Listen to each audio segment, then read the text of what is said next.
Bandeko balandi na pesibino penzambo te na tundu tsambe na esengo ya koyeba te bozali pe bozali ebele pona kulanda biso mokolo ya lelo na nzela ya FM lokolo ya Congo TV epai wapi tozere kokutana biso na bino pona kobeta masolo awa ezali nde bakolo masolo tozere kokundula makambo maleka makambo oyo itali kaka biso ba Congolais te mais itali ba africain banso pe kotala molongo mobimba yango mone tozere koyamba na cadre ya bakolo masolo mwana mboka John Mambo ona kopesa mbote tata mbote na opa Flori.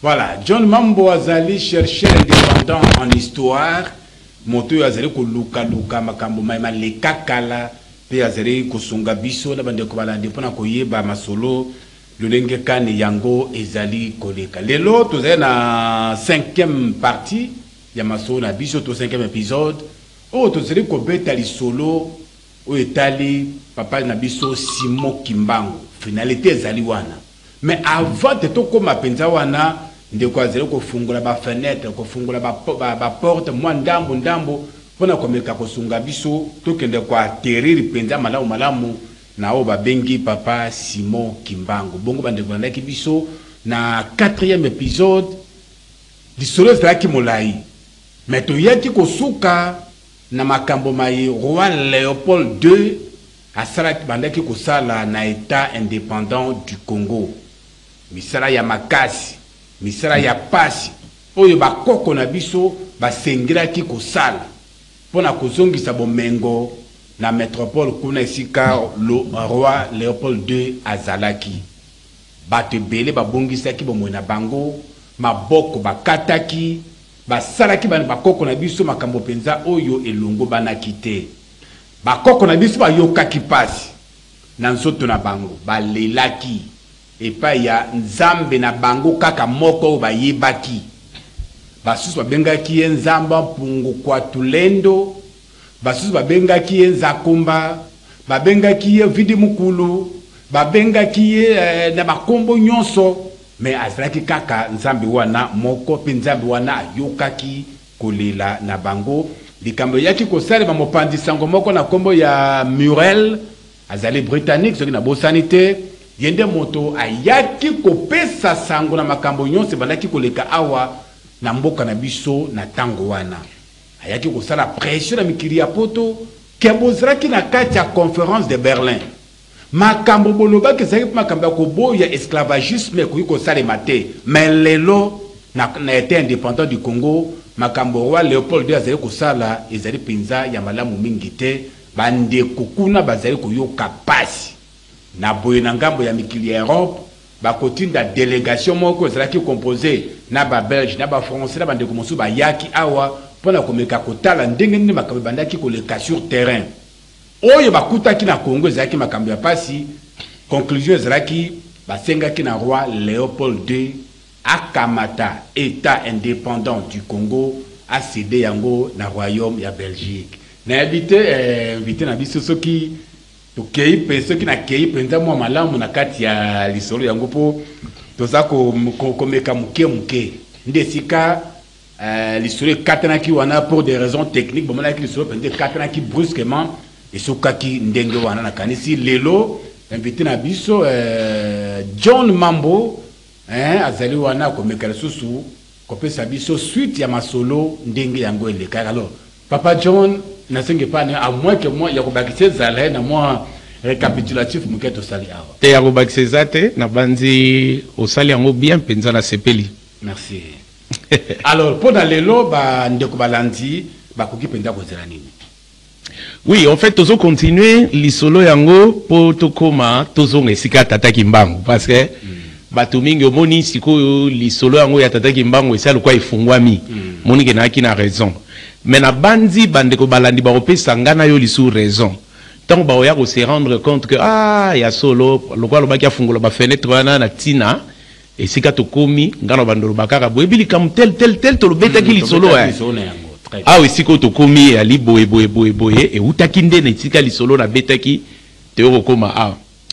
Donc lelo ezali ba contexte ya mike etikali mezali ezali suite oui na yoki olobi yango ngape na remarquaki na monika émission ekatani na comprendre que mais ba caprice technique effectivement mais heureusement wana été to lobelango kaka parce que eza penza musika te. Donc bakambwane salamaki na 1905 pression internationale et salami nazwaki kombo ya mwana mwasi ekimaki ngaki journaliste photographe wana Alice Harris azaki mwasi ya moko ya ba missionnaire protestant au bango bayaki ezaki na mwana mbali moko ntsala nde bakataka mwana ye loboko.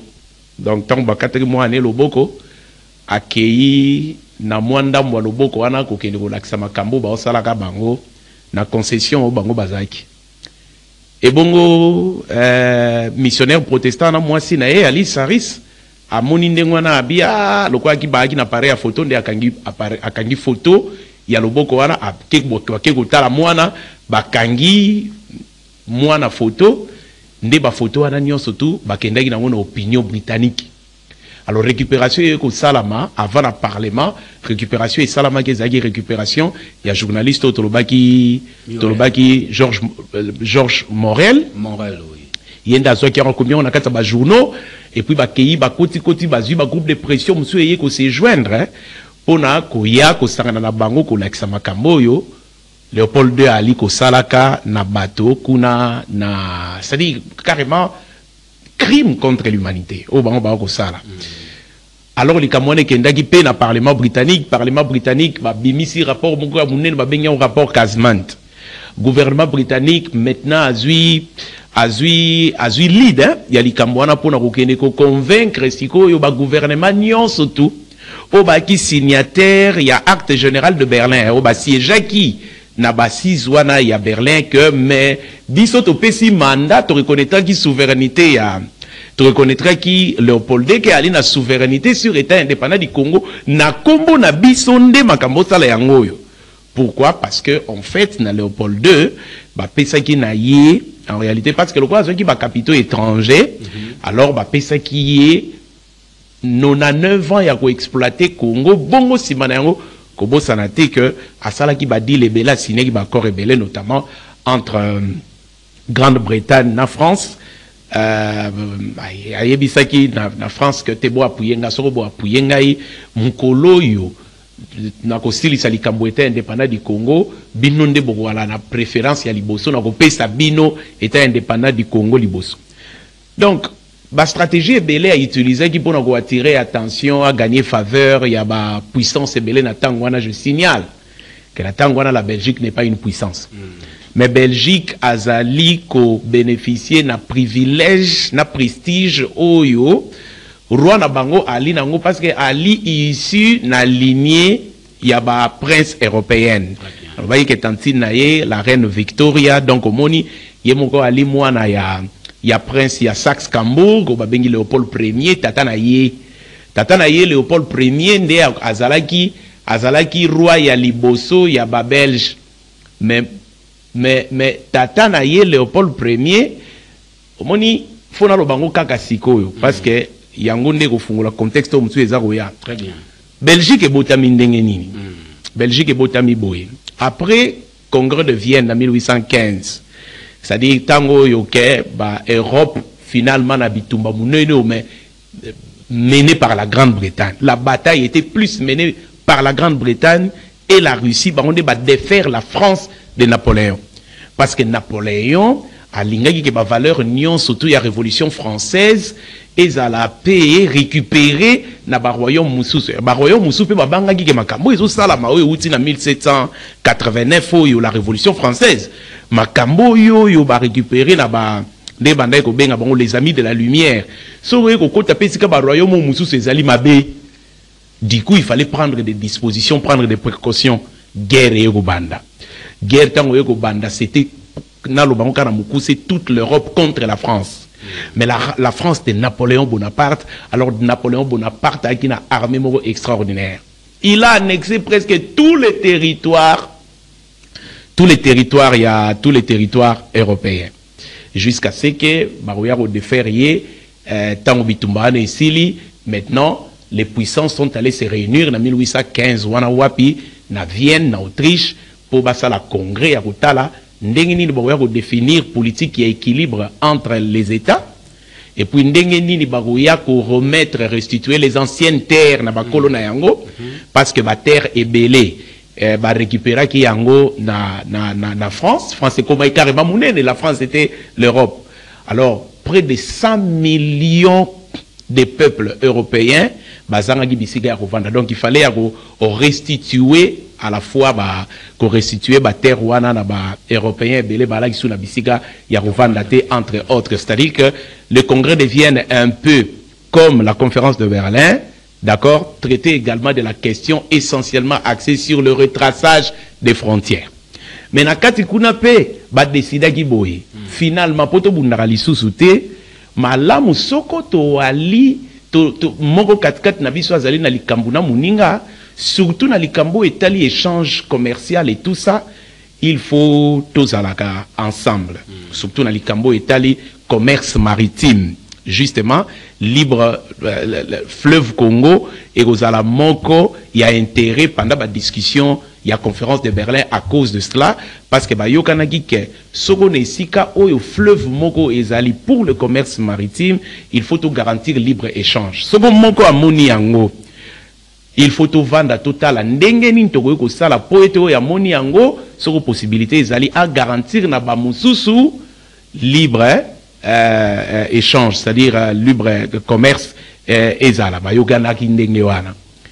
Ce qui fait que tangu Léopold Aye siko boye Congo oyo boye na fleuve munene oyo boye, c'était important que tovanda pe malgré dispute wane utaki na kowele la na clave ya Kabinda entre le Portugal na lobaki on la fois passé le droit du premier occupant na Belgique, mais aussi parce que congrès de Vienne et talisaki bango était à chaque fois sur les cambouali photo vanda to solo la yangola bayaka ko vanda pe entre autres na conférence de Berlin pour na kotala makambo e kotali exploitation commune, surtout que Léopold azwaki na lobi ba capitaux étrangers, mais seulement c'est en l'air qui ko faire valoir des instruments de droit ezaki ne lobaki ba acte de cession asidaki na bato oye akutaki wana. Donc, le congrès de Vienne, Papa Flori, il faut restituer que les anciens peuples doivent se voir restituer entre autres le peuple belge. Très bien.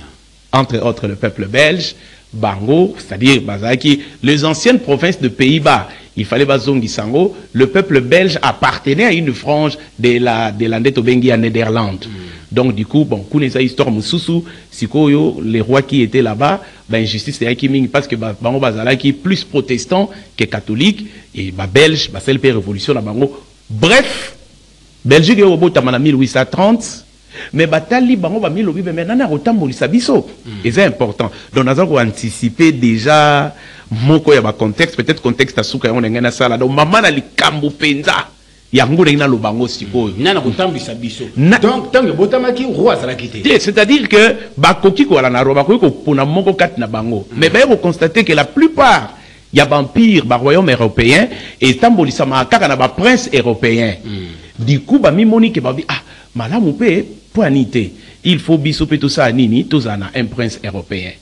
Mais ma puissance ya makasi oyo ba bengisaki disons ba bengisaki congrès de Vienne, ezalaki Angleterre, ezalaki Russie et puis ezalaki Autriche-Hongrie. Na lobi ke esalamaki na Vienne, c'est-à-dire que na Autriche-Hongrie ezalaki ba puissance ya makasi na tangwana.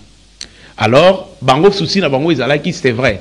Il faut, parce qu'en fait, quel était le problème? Le problème était que rivalité moko ya makasi na tangwana ezalaki entre l'Angleterre, na otoloba ke Angleterre, Russie. Ozomona Angleterre, Russie.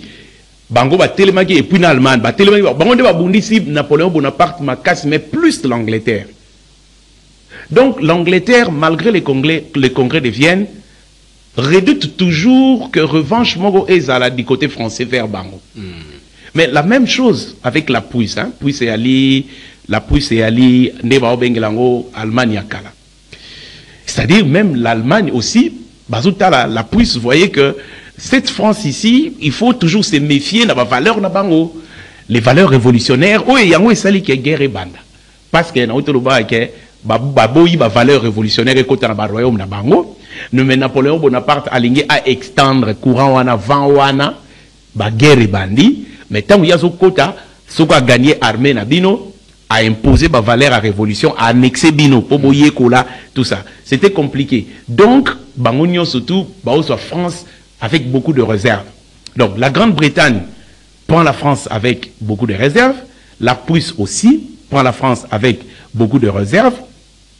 Alors, il était important que le rôle à la Belge, tant bazo restituer ba terre na ba ancienne population, il était important de créer un État tampon. Va créer 2 États tampons. L'État à Liboso et à la Savoie, État à Mibalé et à Belgique. Pourquoi? Parce que Belgique a une carte entre l'Allemagne et la France. Maintenant, souci Monko et Yaki. N'étant pas belge, mais la plupart, il y a empire, il y a royaume européen, monarchie européenne, et ça dirigé par prince européen. Mais biso na prince té, des dossiers wana loko ba créer Belgique comme un état tampon pour prévenir conflit entre la Prusse, la France et l'Angleterre, va créer état tampon na Kati. Il était important que ce prince-là, Azala, mélange à tous les 3 États. Donc, bakeko pona mwana mobali moko na famille à la reine Victoria, na ba origine ya Saxe-Cambourg, c'est un Allemand, mais ali na texture britannique parce qu'il y a Botamakuna, bazu ba balicier française, mwana ya roi Philippe d'Orléans.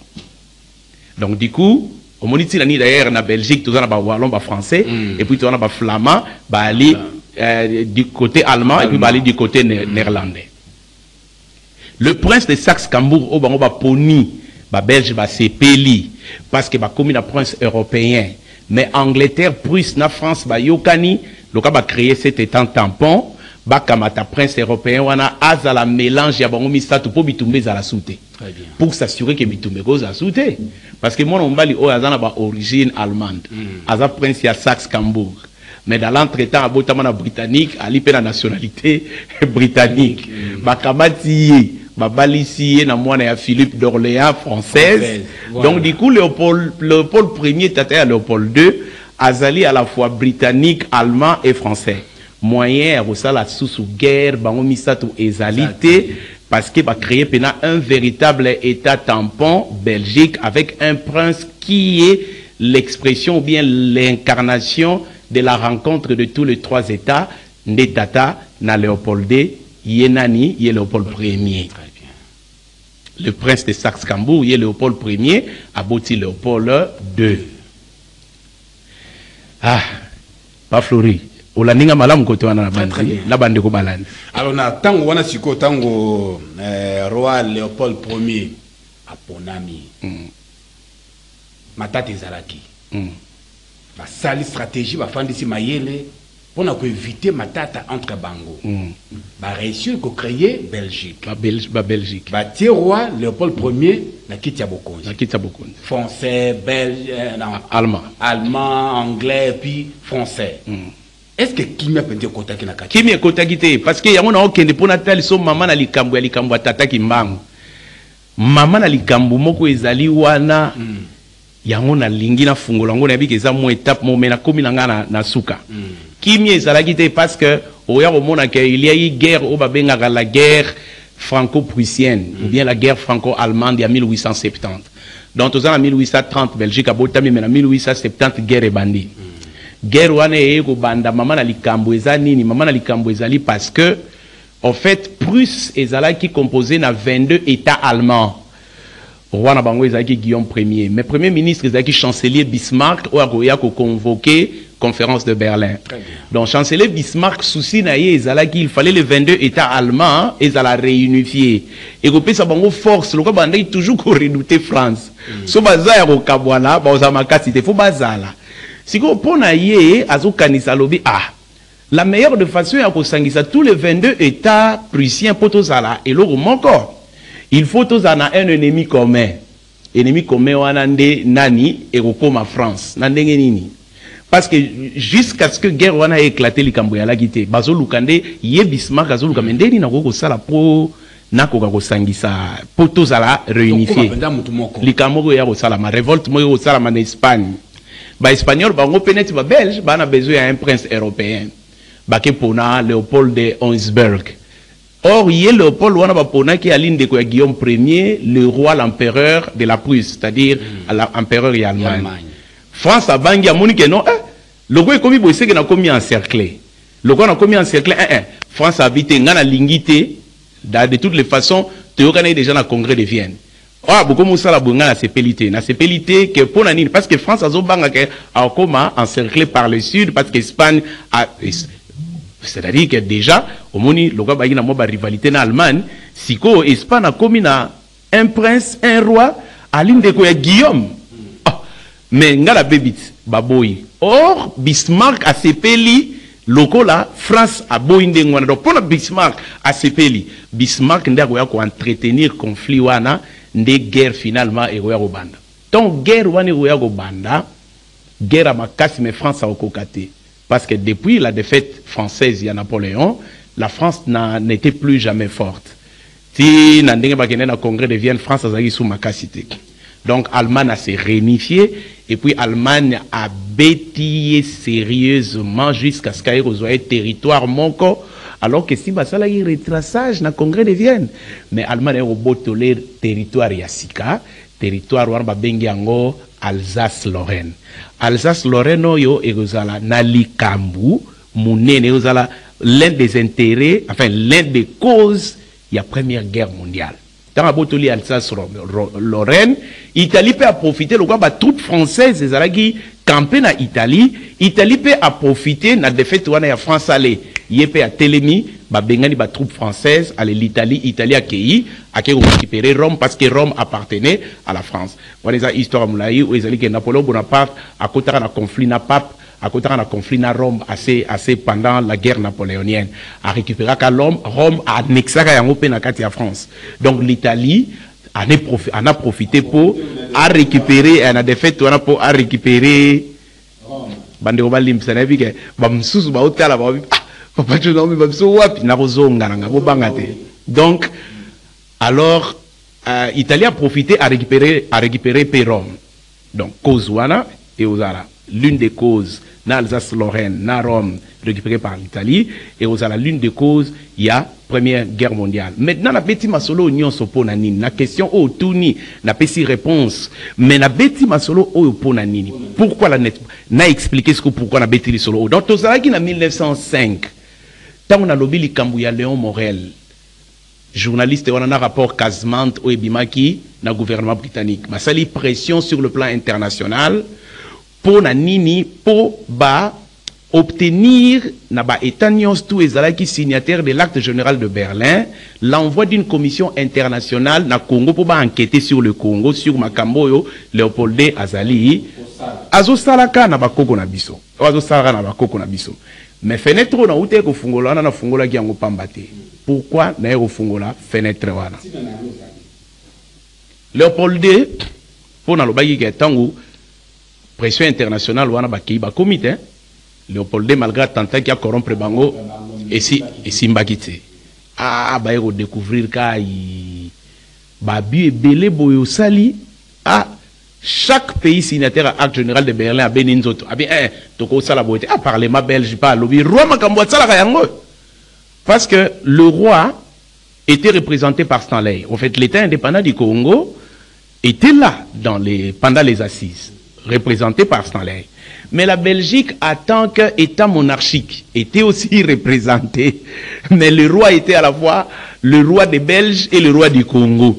Donc du coup, la Belgique se sentait aussi impliquée parce que la Belgique a équipé mon cocat, il y a signataire, il y a acte général, il y a Berlin. Bah ça, pression, un roi faut abdiquer. Roi, il faut, la première des choses, c'était que il faut que le roi cède l'état indépendant du Congo na Belgique. Dans le bagage la fois passée, roi Kokité, le roi cède l'état indépendant du Congo à la Belgique. État indépendant du Congo et Koufi et commis Congo belge en 1908. Mais dans l'entretemps, il y a également une nouvelle pression, c'est-à-dire le roi est devenu, a commis indésirable dans l'Europe, dans la scène internationale. Tu vois, la diplomatie exige que l'image diplomatique soit soignée sur la scène internationale. Mais l'image à Belgique est baby pour un roi. Donc il y a eu une tendance qui voudrait, surtout les Wallons, voudrait que comme le roi était flamand, bango penza comme bagi détenteur il y a classe économique et puis il y a classe politique, bango mi ça la pression penda pour que le roi abdique. Ça tombe bien, le roi est aussi malade. Mais qui doit remplacer le roi? C'est ça le problème. Le roi n'a pas d'héritier mâle. Le roi n'a pas d'héritier mâle. Le roi Léopold II a Botara Bassi 4. Ce qu'il fallait pouvoir glisser par un déconné Philippe Yanae. Yanae a Mikoufelaka, la jeunesse. C'est-à-dire que Léopold Ier, Botarabana Mbali, a Boti Philippe, a Boti Léopold II, mais Philippe a Mikoufelaka. Mais Philippe a Botarabana. Na bana o ya Botara mwana liboso Baudouin pe akufa, a Bota mwana Mibale Albert II, Albert Ier. C'est-à-dire que Albert Ier, Oyo Azali neveu, ya Léopold II. Parce qu'Ali mwana ya grand frère naïe. Mais Léopold Ier OP, vraiment, bayo kanakate na noko naïe, parce que makambo noko naïe banda kosala, yé a sepela nangote. Bien que, en 1894, si ma mémoire est bonne, il y a eu un décret, un arrêté royal, où est comme ça qui est le prince Albert, c'est-à-dire le successeur potentiel, il y a Léopold II. Mais le prince Albert, si, en 1908, lorsque l'annexion devenait possible, le roi Léopold II est malade. Maintenant, la Belgique pense à l'héritier, mais l'héritier n'est pas là. Yango na beteli masolo nyonso ndeko flori, masolo nyonso bandeko balandi, balinga lisolo, ya bakolo masolo, oyo nyonso na beti yango pona koma na esika ya tata Kimbangu mama na likambo mystique. Un homme très mystérieux. Albert Ier n'est pas là, il est arrêté par les Allemands. Maintenant, yango na beti histoire. Il y a naissance à Belgique, il y a une bêtise histoire, il y a la guerre franco-prussienne pour te comprendre les Kamounini Oyo et Salamaki. Le prince Albert était un militaire. Le prince Albert Otoyebi qui va devenir le roi Albert Ier, le roi cavalier. Bato Bayebi Masolo, Bayebi histoire Bayebi. Pendant la première guerre mondiale, le roi cavalier, au fait, il est deux fois avec la Belgique, avec les alliés, sur le champ de bataille, sur un cheval. C'était un roi mythique, Bazo Bengaye, le roi cavalier. Pourquoi? Simplement parce que Baye Bagige, Azagi mystérieux, d'où l'histoire on a raconté si que le prince Albert n'est pas là. Le prince Albert est arrêté. Mais la Belgique pleure parce que Siko, le roi Léopold II est moribond. Maintenant, on a remplacé l'héritier mâle, il n'y en a qu'un. C'est Albert, le prince Albert, qui va devenir le roi Albert Ier, mais il est aux arrêts en Allemagne. Il était militaire. Souvenez-vous, que la Belgique était née comme un État tampon pour prévenir un conflit entre la Prusse, l'Allemagne, la France et la Grande-Bretagne. Très bien. Mais maintenant, qu'est-ce qui va se passer? Il va se passer que les Allemands, ils à l'Angleterre, ils à la Prusse, Bango, on est toujours suspecté France. Oui. Locola, la Prusse avait toujours suspecté la France. Que France, même s'il y a un État tampon, la Belgique qu'on a créé, mais France, alors il y a une opération, je pense, que l'Allemagne avait mis sur pied entre 1904 et 1905, une opération militaire, on a l'opération Schlieffen. L'opération Schlieffen est qui opération au Allemand Bachaki sur pied pour Nanini pour en cas de besoin envahir France. C'était pour surveiller la France. Mais maintenant, Baroya mwana mobali moko et pas na bango. Donc bakangi mwana mobali wana et puis si bango trouble.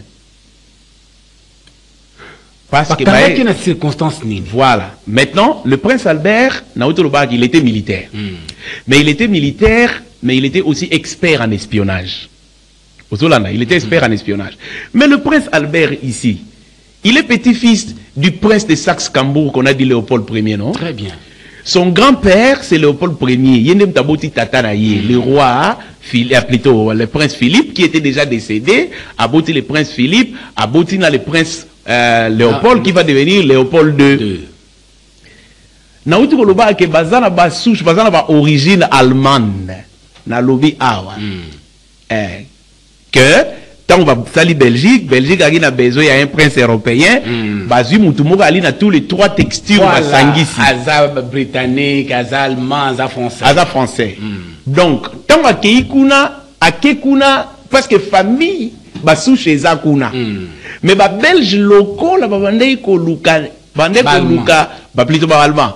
Balma locaux babandei ko luka raison oyo ba ko justifier mise en œuvre et opération militaire Schlieffen, arrêter le prince Albert. Le prince Albert est venu là-bas, comme il est militaire, il est espion, il est venu espionner l'Allemagne pour Azwasikoyo, secret de l'Allemagne, à qu'il ne transférer en ou pas y a maman na France. Oh, vraiment. Mais oui. Pour qu'elle ne transféré avec pas maman na France, on l'a arrêté parce que il y a prison et assez à maille. Maintenant, tant que en 1908, les Cambouanais pessiment au boulot parce que le roi Léopold II est moribond. Qu'est-ce qu'il faut faire? Simon Kimbangu. La maison à Anken, en fait, c'est depuis l'âge de entre 9 ou 10 ans, on va découvrir que Simon Kimbangu. Mais papa Simon Kimbangu attend que l'enfant esprit, déjà, et surtout les Britanniques, ils savaient que Tata Simon Kimbangu, l'enfant esprit, azali na mokilisi à la tagi des gens d'autres. Numéro 1, numéro 2, numéro 3, tant que tu as solo, il y a les Tata Kimbangu. Il y a un moment que c'était important. Na fungulana nous va fenêtre pour comprendre même tout ce qui nous entre les Congo aujourd'hui. Et outi kuna musika.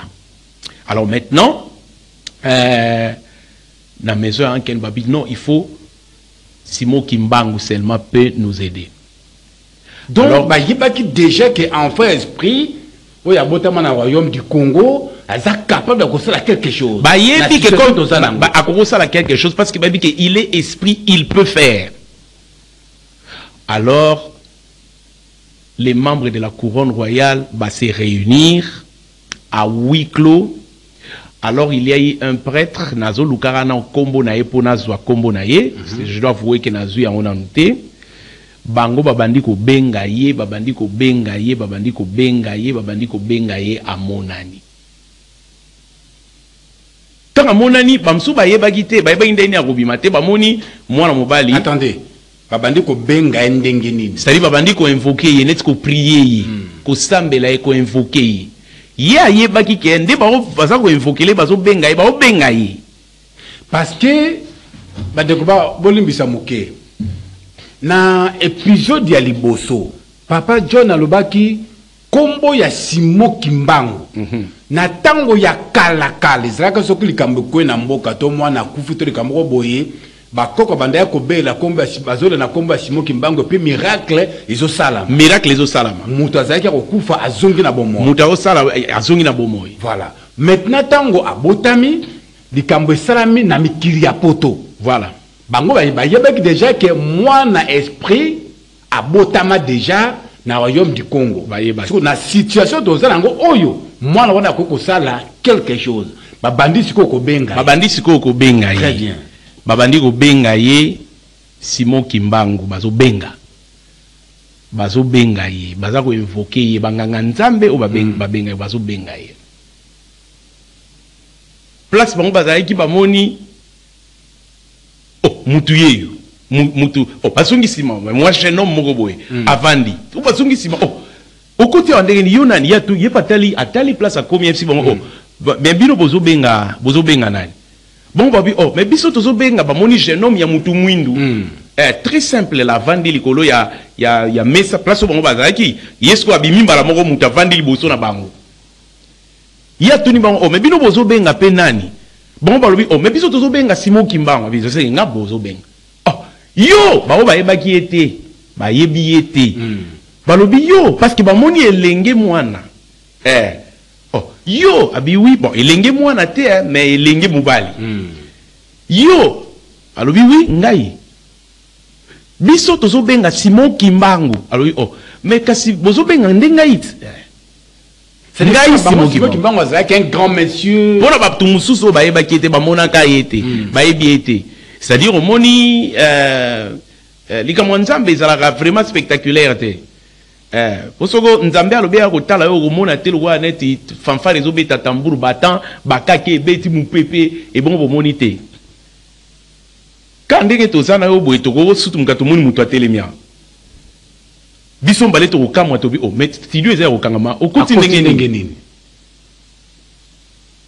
baye koloba na ye babi ya solo soki ezali yo biso toza na problème toza nango awa yalobi problème nini boza nango mwana na biso awa na mboka ifala yingela akoma mukonzi mais aza na biso te ali akokangama na Allemagne et biso toali na makasi ya kokende kolanda ye kuna te. Nous sommes en 1908. La Belgique n'a pas encore fait ses preuves en tant qu'un État.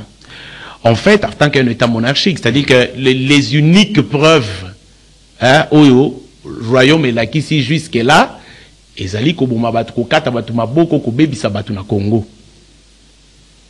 Et bongo to bengi yo salisa biso po yo o memela biso ye aya kozonga tuni bango mutuna.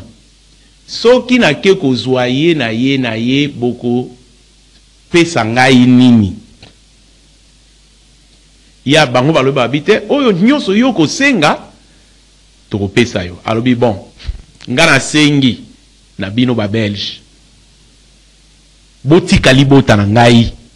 Bo pesa yango bonsomi lingelo ba donc indépendance. Na 1908. Na 1908. Bo pesa indépendance na mboka na ngai Congo. Et puis ngai kimbangu na kotonga lingomba na mokili mobimba. Bino Belgique nazana bezo bo pesa ngai esika pona tonga lingomba na mboka na bino. Ya misato. Bino bokozala témoin ya likambo na ngai. Ndenge baloma bazalaki témoin ya likambo ya nkolo Yesu. Bino nde bokosakola yango. Soko bondimi na kezwaye. Bango batalani balobi tondimi. Parce que trois conditions wana. Bango balobi tondimi parce que baaki devant un fait accompli. Ya lobite boyete to komango na mikanda. Batalani bango na bango. Tant bazotala na bango na bango ya simbi na nzoto na ye abimisi papier. Makambo o yesi a lobaki si ekomami na ba papier mi balé a che place wana bina bango ba signer. Tant bango ba signer yé pas signer. Tant bango ba signer yé pas signer akamati papier o moko tanga simbi na nzoto na ye ebungi na nzoto na ye muto abungi. Bango bazotala na lokola ndoto papa Flori. Mais est-ce qu'il y a l'indoto toto soli na mutu? Oui, mais to soli na mutu. Prévoit mais mukando ya tiki oyo. Yango yote. Ou mukanda penza yango. Do atiki mukanda mais ya mutalimu. Mais ya tiki copie papa. Mais ya tiki copie. Parce que ba copie oyo nde mwana na ye papa Charles Kisolokele tant to koma na étape ya indépendance. Nde na ko expliquer ndenge nini mwana na ye ya liboso. Papa Kisolokele o bat bayo kaka papa Kisolokele ye azalaki parmi ba membres d'honneur ya Bako. Ye na papa Diangenda oya kozala moko mokonzi ya liboso ya lingomba mutuna mutu na tata na bango batikalaka na musala bakosala pona bonsomi pe pona kobongisa Congo Afilika pe mutu mwindu nde papa Charles Kisolokele na batango yango ekoya ya indépendance de 1958 rokoma wana nde akomema ba dossier oyo ba convention ba accord oyo pour que ndeko la Belgique que vous êtes nous sommes en droit d'accéder à la souveraineté nationale, d'avoir l'indépendance. Voici les accords que vous aviez signés avec mon papa, votre grand-père, Asolo Lana Roi Baudouin Boye. Joseph Kassavou Boye Baka Sekele, Emery Patrice Lumumba Aye Baka Sekele Wana, Tinandenge Tata Kimbangu Alobaka Yebisa na Roi Baudouin. Soko Akoboy Akotosa Bakoro na Sinya na Koko na Ye. ngana ye tokobunda sika oya ko gagner ko kamata mboka ya muninga ko annexer yango na mboka na ye pona nini parce que na tango wana on parlait du Congo belge comme la 10e province de la Belgique. Okay. En fait disons la Belgique voulait changer, avait un projet de changement de sa constitution. Et na lobi likamba changer la constitution. Pardon. Tolonga na biso kuna tozonga tozonga na histoire bazaki na projet eza histoire oui c'est-à-dire que bazaki na projet ya ko changer constitution et bongo na ko changement ya constitution wana balingaki lokwa bakomangi na côté au moni 1908 1958 Congo Belge lingo ko 50 ans parce que na annexion il a été indépendant du Congo na Belgique c'est en 1908 Congo Belge botami donc de 1908 à 1958 Congo et kokisaka 50 ans donc pour commémorer 50e anniversaire ya colonie wanande ba organiser exposition internationale de Bruxelles. Oyo ba évoluer belé ba kendaka ba okende ko découvrir makabo belé mais moi na ya tata kimbango ya liboso akendaka na cadre ya test moko ba organiser kuna toujours dans le cadre ya ba activité ya parce que pour la Belgique il était important que banda ko préparer évoluer. En fait, la Belgique voulait céder le Congo comme tel, non. Parce que tout ce qui s'est fait par la suite, c'était un complot. Même le projet professeur Van Bilsen de la décolonisation du Congo dans 30 ans était un complot. En fait, c'était un complot pour endormir les Congolais de manière à ce que constitution n'attend ko bêta Congo est commis directement territoire d'outre-mer, il y a Belgique et il y a Bango Libela. Alors maintenant, Pierre Joanne est qui sauté parce que moi, il y a papa qui va aller rencontrer le roi Baudouin. N'a pas accord au Nazobé n'a pas document ma quoi. Na Kangi chapitre 1. Nazongi. Na papa Simon Kimbangu. Nazongi na papa Simon Kimbangu ndenge ba accord et botamela. Atiki bango ba atiki papier. Bango ba yazate. Yazate. Si comme ça là, mais noto est-ce que mais noto parce que réalité papier yango document qualité. Document yango ils ont noté mais document bande ko histoire est comme vraiment na est comme intéressante ma kasi penza. Mindele basangani. Tout ça na problème. Il faut tous en mokonzi. Mais mutu yango bakanga. Tout ça pour ma coquille au Kenya ko libérer était. Toko sala nini? Kuna na Congo enfin esprit à Siabotama azali. Asa kapé bikama to benga enano. To benga e. Ba bengi ba saleli fois na bango abimeli bango pe. A poser bango ba condition. Bandimi botia signature, ba signature, ba silisi a tie document azongisi azongisi mukanda kana nzoto ya il disparaître na nzoto na mutalimwe mais documentikali likolo ya mesa ekoleka sikoyo ndenge nini bakosuka wana bakosa parce que poste bango ezala que lokwa to moniye mwana na biso bakanga autre nga ko mokonzi azala libéré mais siko mutango pe alimwe siko esuka kinde ndenge nini yango siko nazo continuer par Flori. C'est-à-dire il y a on a bêta qui va masona monnaie que faut na bête na bandeli na baki tant na zolo ba papa Simon Kimbangu neti mutu te côté na mystérieux wana faut na déjà la présenter yango très bien pour na nini pour ba comprendre siko makambo et ça sous compliqué parce que nous comprenons tout ce que nous avions à faire ou nous avons à faire aujourd'hui à papa Simon Kimbangu pas tel que présenté par l'opinion.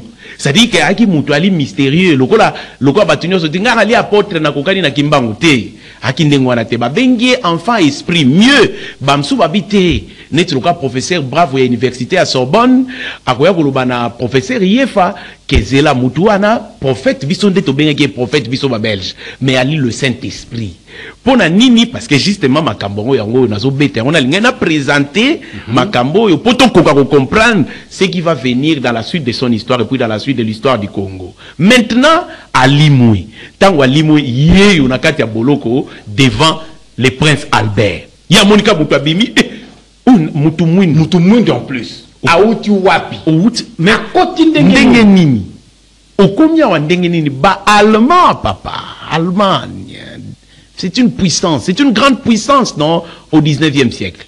C'est une grande puissance, c'est-à-dire en plus bango ba soumettre na contextualiser ndenge no mona uta musika pona koma pona lakisa comment makambo wana nyoso tu esalameli okoti awa ndenge nini yo nani abenga isimo kimbango libota na omuntu ebengisa ngai na uti Bruxelles na yawa pona ya kobimisa yo alobine pena ndenge wana okobimisa nga ndenge nini te na kobimisa yo po yo omoni teke ngai na koti awa ndenge nini bongo nakomi ya ndenge nini roi makantie ti ntango tata Simon Kimbangu azoniokwamaka bazomeme na boloko balingi baboma ye kaka babebisi ye koniokola ye. Le roi en Belgique, c'est le roi Albert Ier. Oyo ya libéra arribera kanaba allemand. C'est que la Belgique sait que Kimbangu en sait trop. Il faut l'éliminer quand même. Quelle ingratitude. Oui, mais c'est ça la politique, papa. Mais c'est ça la politique. Pour Nabango, en plus, il en sait trop. Il faut l'éliminer. Parce que cet homme-là représente la libération de la colonie. Cet homme-là représente la libération de la colonie. Donc, il faut qu'Obomaye, Penza Obomaye. Mais, malheureusement, Bakouraye Obomaye. Donc, à l'obi, bon, on a côté en Nengeni. Le prince Albert a moni qui habite. Mais, Ogolongolanga, Nagolongolo awa, mais na lingi ko pesa aux conditions. Soko na longolio awa, yo ko pesa ngai nini. Na eta oyalo azalaki, abi o nyonso yo ko senga ngai na ko pesa oyango. Papa Kimbangu tanga sali boye, abimisi ba papier mi balé si komama na ba condition. Ndenge alobai na bango kuna, alobi pe na ye. Alobi pe na ye reconnaître que opesa lipanda na mboka na ngai batu na nga bali na pasi soko sini yango ngape na longoli na pasi.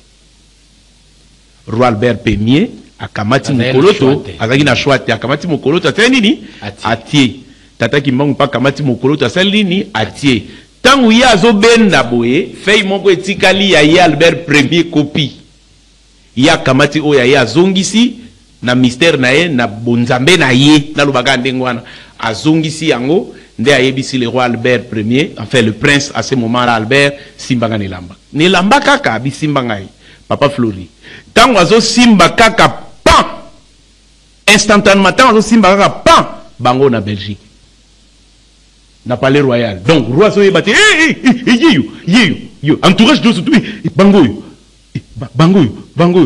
nini likamnino ya telemi pembeni. Roi Azoutalaka Albert, Prince Albert Azoutalaka, Bangoubi Bazoutalaka, yeyo, abibon, na erotike la binoye, mission accomplie, ngana kei nangai.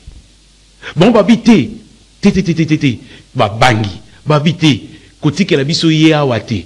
Soko tike la biso ye awa, balma ba découvrir kazalité, bagoya ko attaquer biso atroci la biso nyosto. Kamata ye kende ko bomba ye. Ti mokolo yo biso tozala ne besoin. Bongo yo sunga biso poto introniser ye na kiti ya royauté ya Belgique. Tata Kimbangu alobili kambute soko bobangi na keko bombaye akamati Albert Ier na loboko balimwe ayeko bombaye awa na kisangani na Yangambi esika oyo bacha centre de recherche agronomique na Inera nde esika kendaka ko bombaye papa Flori na lobite na bombite ba congolais ba lobaka histoire to ko betela maboko te bande ko na ngai tam so betela ba mandok ba betela to ko betela maboko na bandako vraiment. Donc tata yaki epai na biso pasi nde yango wana te na besko nazo sembola o ba congolais mingi musu ba yebi mais ba yeba katende nini ya ko cadrer lisolo yango o ba congolais mingi ba yebi te tata na biso nguya na yango wana yango batumi bako Kimbangu longola bi tata Kimbangu Kimbangu longola yemta longola ki mutu mwiru na boumbu Kimbangu yende mutu asala kibo Kimbangu nde longola biso nde apesa biso lipanda nzoke zalaka nde boyi nde okomona bakoro nyoso tu e oya kozwa sens tant okoma na ba période période, les années 50, les années 60. N'a pas expliqué ce qui s'est passé. N'a pas été d'ailleurs au Fungola. Moi, fenêtre mouké pour nous la kisa que papa Charles qui solo quel n'est pas coro ya memaka. Memaka, oui. N'a tenda na ngokuna. Na 58. Si kabo na bossa ni détail kutu mogo ya mouké. Tango ba limwe na maison ya Anken. Tango ba limwe pan. Photo etikali koko ya etikali. Photo ya nini? En fait, là, c'est qui n'est sengo. Ne retourne là, et c'est l'ingé sengo. Photo ya nini?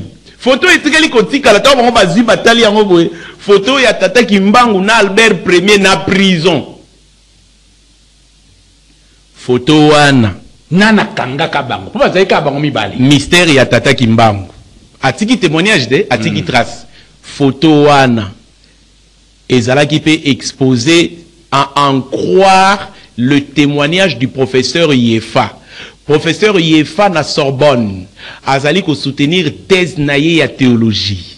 Azali tridoc, mais cette fois-là, a soutenir thèse naye ya théologie.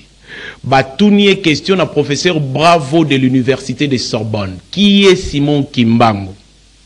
Après si réponse, l'invité son alba qui on a un numéro et qui, ton a noté, après si réponse à Simon Kimbangu, je le connais. Parce que toi tu es Zaïrois.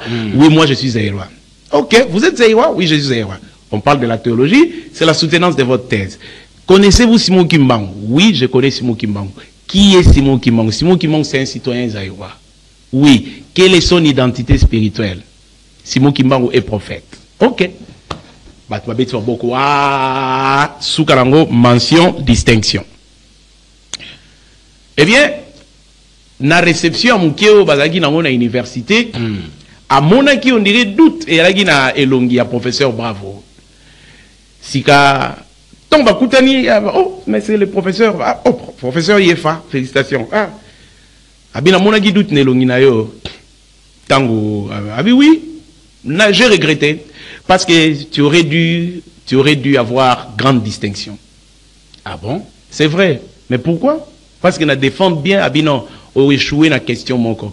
Et jury, que tu as échoué dans la question moko. Quelle question? Question à tout sur Simon Kimbangu. Ah bon? Bon, professeur Yefa, Ali n'a pas dit Ali ressortissant à Équateur, Moutuya Mayele, Zaïrois de son état, bon, Tata Simon Kimbangu ali Tata moko 4-4 na biso, ndeto yebi prophète, mais ndenge nini akolo bananga ke réponse ta pesa ki ya solo tabité. Réponse yo pesa ki ali ya solo te. Terme prophète biso nde mutu to pesa ki yango bino. Simon Kimbangu ali prophète était Simon Kimbangu ali le Saint-Esprit promis. Oh Yesu alobelaka ndeye. Alobi, tiens, je vais te révéler quelque chose. Azoïb, sa professeur Yefa. Alobi, l'Occident recherchait le Saint-Esprit, cherchait le Saint-Esprit depuis le XIIIe siècle. Ndebaye ko découvrir que Azalaka Nambuka ya bino. Mais c'est depuis le XIIIe siècle. Donc, le Cambo, ça prend sens. Nali solo na betaki, il y a constitution au Royaume Congo. Il y a ndenge Tata Kimbangu ba ko invoquer na kala na ndenge mama Kimpavita ba tumbinde ke bimi ekimi. Donc nyostu wana tindenge ba portugais bazako ya tindenge Vatican Rome komi impliqué ba missionnaire masolo wana nyoso na beteki na numéro e uti koleka tindenge ba yaki pona ko luka ko botola soli kamuna biso ndeke ekimi tindenge ba missionnaire protestant ba ye na lobi révérend Greenfield na beteki li solo ya révérend Thomas Comber James Cameron ndenge ba yaki ti nyostu wana masolo wana na beteki c'était vrai. Maintenant ce témoignage ici c'est un professeur docteur Tridoc qui vient humilié en Sorbonne, pas humilié, mais confus par cette nouvelle information, qui vient rencontrer Papa Dianguenda en 1987. Il est confus. Habité Papa. Nazam Tamayele, mais on a yoki kuna na kimbangiste, mais il faut na pousser au fond Kimbangu te bika ali prophète, mais tala. Le professeur Yefa paix à son âme, il est déjà parti. Donc, Yende Moutou. Alors, par na aide, il y a professeur Bravo. Quand il est rentré en Belgique, il a fallu maintenant creuser. Yemouta okeneromona photo oyo nazo betali solo. Simon Kimbangu na le roi na Prince Albert. Parce que kuna n'a évité si les choses ont changé, mais selon témoignage naïe, il a dit qu'il y a une partie oyo na musée royal batu mwindu ba accéder raté. OK. Mais yé, lokola a comment pénétrer ces créoana, là qui est partie interdite au noir. Ndekuna kene ko mona photo wana tuni oh. Photo oyo nazo mona oyo jeune homme oyo na on dirait ça c'est qui na mundele nani oh assistante wana eti abine oh oyebité habité na yebité abi oya mundele c'est le prince Albert. Mais Oya Mutumwindu, justement, c'est Simon Kimbangu. Tiens! Comment est-ce possible? Hein? Comment est-ce possible? Parce que vous allez comprendre, avec moi, par Florine, vous comprendrez que le roi Albert a commencé à régner en 1908. Mais en 1908, Tata Simon Kimbangu n'a pas encore commencé son ministère. Nous sommes bien avant 1921. Parce que le ministère à Tata Kimbangu est bandit le 6 avril 1921. Mais en 1908, le roi Albert devient roi. Mais quand il est prince, c'est donc avant 1908. Mais qui est donc ce Simon Kimbangu qui opère avant 1908 et avant 1921? Parce que le Simon Kimbangu que nous connaissons tous, c'est le Simon Kimbangu qui a commencé son ministère le 6 avril 1921, que nous connaissons tous. Donc au Monisikoyo, élément au nyonso, détails scientifiques au nyonso, tout n'a pas qu'à fournir tant soit peu awa. Professeur Yefa Azanango en tant que professeur Ilana, donc il comprend avec un jugement poussé scientifique, à se comprendre que ça ne tient pas. Et donc assistant toi na betelier lisolo on a betelio.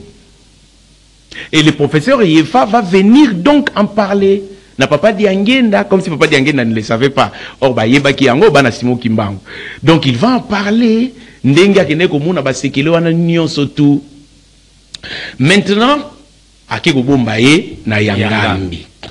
Donc, tant akeko bombaye na Yangambi, alors, nous sommes en 1908. Le roi Léopold II meurt en 1909. Alors, le roi Albert Ier succède à son oncle et devient le roi Albert Ier. Donc ça, c'était un contexte très, très, très important. On a l'ingaki, la conférence de Berlin, qu'on a vu tout ça, dans la guerre, on s'est bandi, maman na likambu, maintenant, papa Simon Kimbangu, nous sommes en 1909.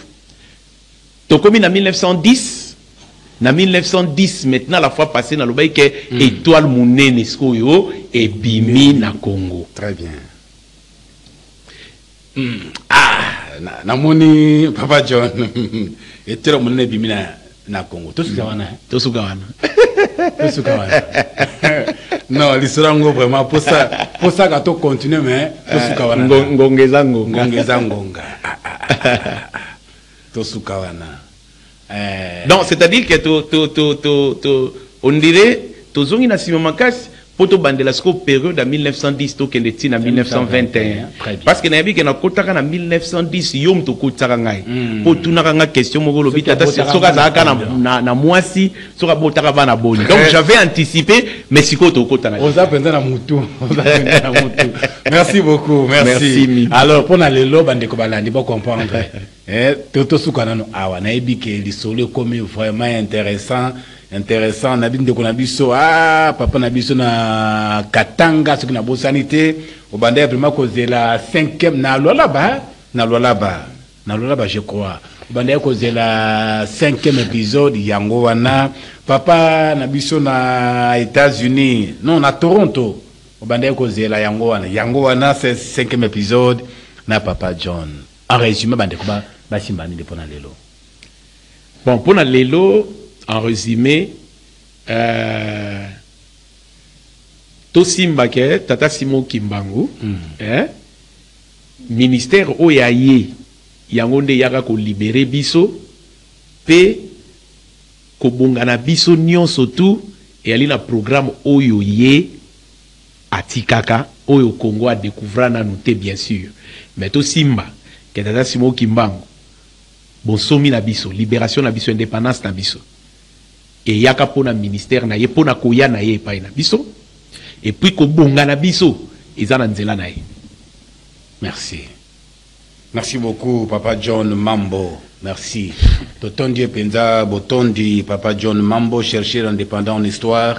Otu Yambaki Mokori Alelo, na Kanisi, Bolandi Biso Penza, na Bokebi Nyonso, di solo, Ezraki Kitoko Makasi Penza, ba fenêtre Fungama qui à gauche, à droite, devant, derrière, Nyoswana, pour na koya kofandi sa Biso Penza, to comprendre. Tiens, ya likambo mais sur le cœur, Papa John, Totondi Penza, Botondi. Na tondi bino botondi. Toko senga kaka na Kolonzambe. Na Fumu Kimbangu. Abatela yo papa. Merci papa, abatela pe bino. Santé zala malamu. Zoto zala kolongolo ndenge balbaka na lingala. Pombala ya sima. Tozo le susu, masoro mususu, ou etikali. Merci papa. Ou etikali. Non, merci beaucoup papa. Papa John, merci pour la bonne occasion qu'on a vu sur mon collègue. Le bozé belé, bozé bobanda ko zera 5e épisode yango wana. Boton de mingina John Mambo invité na biso ya bakolo masolo. Boton dinaye Moron Jambe, merci na yo, merci pena Junior Kassanda basunga ki biso si mana caméra pe si mana ngamba régie finale. Masolo lelo esuki. Alors, bo s'abonner massivement na FM Lokole ya Congo TV pona koyeba ekole kandenge nini. Prisonnier ya batu alimo na kati ya boloko aye na yangambi bongo tango balma ba ko découvrir ki azate bakosala nini on est au 6e épisode. Merci beaucoup botika malamu tukotela mbala timale bye bye.